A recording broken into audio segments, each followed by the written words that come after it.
Therefore, investment, how will the economy, the business cycle itself move? A person who can probably measure that for us is Mr. Amitabh Kant, CEO and Managing Director of the Delhi-Mumbai Industrial Corridor Development Corporation.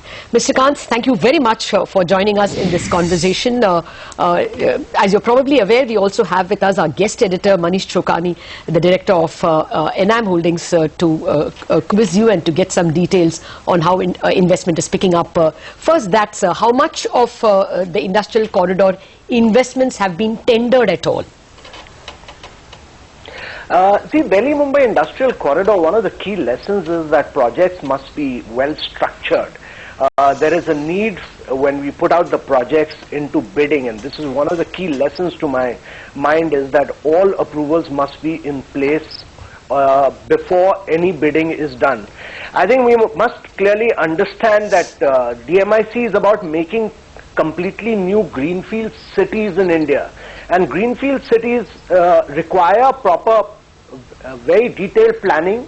These plans need to be notified. These cities need to be ring-fenced so that the land monetization values come back to the city, and therefore state acts were to be amended, which have been done. And the detailed engineering is done to, because when cities were made in India, Gurgaon, Noida, we've seen upsides of land values being captured by political parties and by real estate players and not coming back to the city. And therefore, a lot of spade work had to be done. All this has been done. Now, I think in the next, the DMIC DC Trust has approved a substantial number of projects.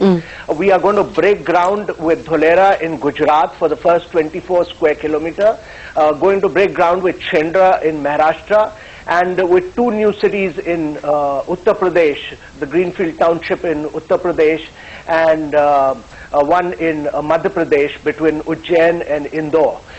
My view is that DMIC is going to be a long-term play. We should not rush up with it. This is a project which is going to make a paradigm shift in India, infrastructure development and in its process of urbanization. It's very important that we don't make the kind of mistakes we've done in other infrastructure sector. Absolutely. Like highway, etc. Mr. Kant, fair point, sir, fair point. But we just wanted to know, therefore, how much is ready to be tendered? Has anything been tendered at all?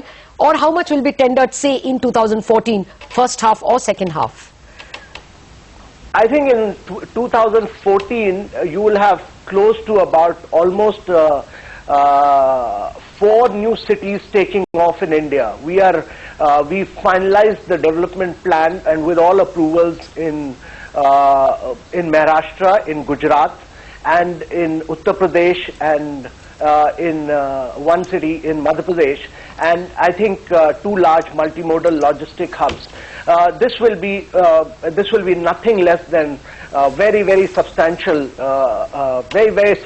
movement on ground forward. This will really push urbanization in a very big way. I think important thing is that this would have been done after a lot of detailed homework, detailed engineering work, and environmental clearance would have been taken by the end of this year.